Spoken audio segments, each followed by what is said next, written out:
Hi guys, panibagong araw na naman para maglingap at ngayon po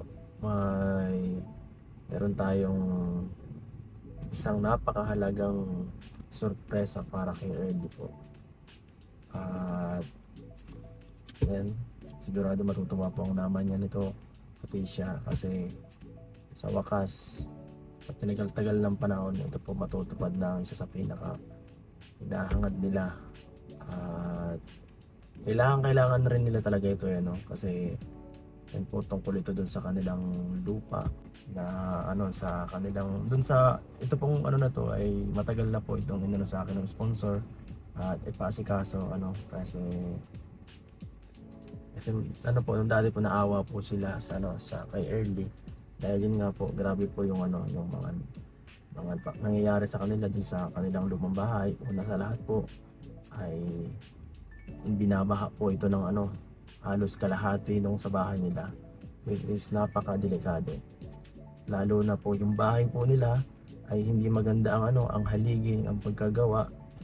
At kung napansin niyo po sa ating mga pagbisita doon, halos magiba na po to at sobrang dupok na po ng mga poste at ng mga dingding nun. Plywood lang po kasi, light materials lang halos lahat ng pagkagawa nun. At ayan, maigi nga po nung dumaan yung nung nakaraang bagyo na halos mabaha na sila doon, halos malunod na yung nila doon. Hindi tumumba yung kanilang bahay Yun nga po, medyo na delikado lang kasi inalod si nanay. At grabe ang sa kanila ng ang protection ng Panginoon sa kanila pamilya. At isa pa po, kung naaalala nyo po sa mga vlog recently, si Early po ay medyo may mga tao pong nag-aaligid sa bahay nila po, gaya ng mga ng mga hinaing niya daw minsan. Kaya hindi po sila doon naiiwan ni mama niya nitong mga nakaraang buwan, kasi yun nga po, may mga tao pong umaaligid at kinakatok-katok daw po yung kanilang labas ng bahay, at yung iba po ay sumisilip pa sa So ayun po si Early yan, at susurpresahin po natin siya. Sana hindi siya mag OA. Pasok na, pasok Early, tara. Mapunta tayo sa bahay niyo. Ay, makapunta tayo sa bahay? Oo, kunin mo yung gamit mo. Yung makuha kang gamit. Huwag na po, siguro. Mabalik na naman ako. Oo, wait lang. Si Kuya naman, di nagsasabi tayo first. Ayun guys, ito kasama ko po si Early. Early. Napaka-late. Buti walang pasok. Buti nga niya at walang pasok. Yan Early, parang ko ngayon namamayat ka. Oo nga, sabi ko sa'yo, diet ako. At namumuti. Diet nga ni Kuya. Wait, namumuti ka pati, hindi ka na yata natutulog. Natutulog ako. Natutulog. So ayan guys, meron tayong kay Early kasi ayan po, merong kasi dito ang isang sponsor na sinabi sa akin na may nalaman tungkol sa iyo Oo nga daw, sabi daw ay ano daw yan?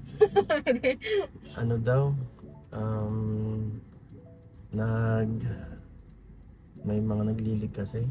May? Mga naglilig na information tungkol sa tungkol sa Atin pong malalaman yun ako. Ito actually nandito ngayon joke lang. Pambira ko Kuya, ano ba yan? Joke lang meron ako ditong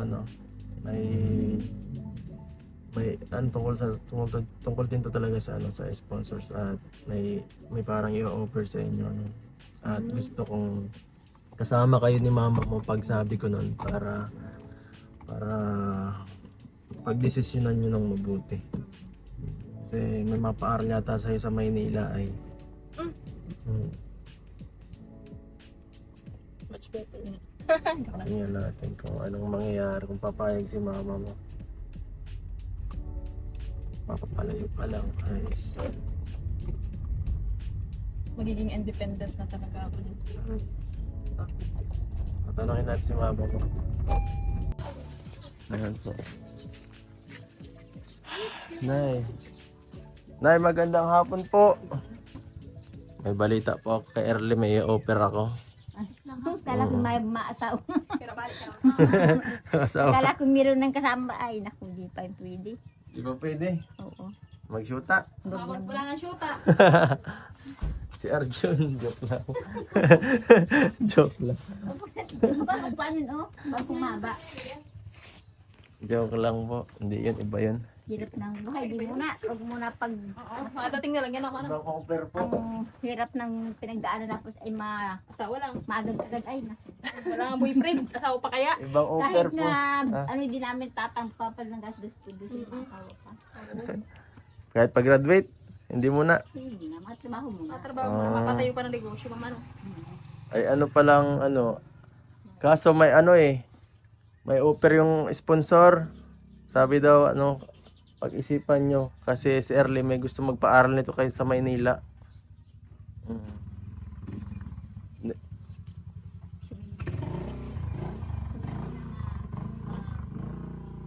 Matira. Matira, maaral lang naman. Maaral lang pala. Yan. Doon na matira. Hindi, maaral lang ako ma. Hindi naman pwedeng online class. Kala ko ilalayo na sa Manila na at Mabalik rin naman ako dito. 2 taon lang yun. Pag-isipan nyo po na yun, mag-ina. No? Malay nyo. kung mapapayos naman ay di okay lang naman. Kung mapapayos. Paayos po. Ay, mahirap yung decision nyo. Sino po ba yun? Si Ma'am Rexy. Ma'am Rexy, sponsor din kasi ito ni Beyonce. Asawa nga po. Bakit ang layo naman mo Kalinga? Taga dun kasi siya. Eh, pwedeng dito na lang naman siguro. Sabi kasi niya para mas makatipid din na pag saka mas para sa kanya. Pero pwede naman kayo tumanggi kung ano po. Ang hirap pag malayo naman Kalinga. Pag-isipan niyo muna sa susunod, no? Hindi na nga sa diet ay parang ang layo na. Parang ayun yung malay si Erlis sa ano po. Ba't naiiyak na kayo na eh? Mawawala ka na dito ang anak pag alam si Erly. Di naman mawawala si Erly. Kaya nga, hindi naman mag-aasawa dun. Di mag-aasawa doon, magkakaanak lang. Joke lang. Grabe po yan. Joke lang. Negative eh. Joke lang. Ba't naiiyak? Ano nga sa diet nga ay malayo na. Naiyak si nanay. Mabilak yelo. Ayaw ko ilalayo ang mga anak ko kanina. Ayaw Ang mo po. kalakasan ko lang. Opo. Kahit anong hirap, kahit anong sakit. Sa mga anak ko ako nahugot. Na talagang nagsisikap ako sa mga anak ko. Ilalayo sila. Hindi ko gusto. Ang gusto ko araw-araw ko nakikita. Opo. Naintindihan ko po. Siyempre mahirap sa nanay yung hindi mo nababantayan yung anak mo Kahit nga kalingap ng nasa diet, nag-aalala pa din ako. Gusto ko araw-gabi nakikita ko siya. Papangaralan ko siya, sabihan ko siya. Dahil kahit baga may edad na nagkakamali pa rin lang kalingap. Dapat ay pangaral. Tama po. Dahil sobrang kahirapan ay kung gusto ko mapabuti sila. Naintindihan ko po pwede pong pag-isipan mo na si Early po. Sino pong tao dito ngayon na sa bahay ninyo? Ako lang kayo sa kaligin sa So, yung isang yan o yan. ito po yung kapatid. Yung isang yan. Kasi bagay kalingap sa puso yan. Ito po yung pinagamot natin o hindi? Magaling na po. Nag-okay na ulit. Magaling-galing Graduate na. na po siya. Hindi ko lang sa napabayan ng mga prutas sa gatas. Nagiling na po ba siya? Yung parang pwede nag-aaral na ulit? Grade 11 yan. Ay, kala ko graduate na. 12, hindi pa pala. Nag-moving up lang yung grade. Grade? So, ayun. Dito ka nga po na para kita rin kayong dalawa. Dito na lang. Okay, dito lang kayo sa mo po. Para mas makita kayong dalawa. Magkahiwalay kasi kayo eh. Iyak naman ako yung kalingap. Yan ang kalakasan ko sila. Pasensya na po Huwag kayo po magagalit na Pasensya na po. Hindi ako nagagalit. Sasabihin ko na lang po sa susunod At hindi lang po yan bukod po doon sa sa ano nga ba? Siya nga pala. So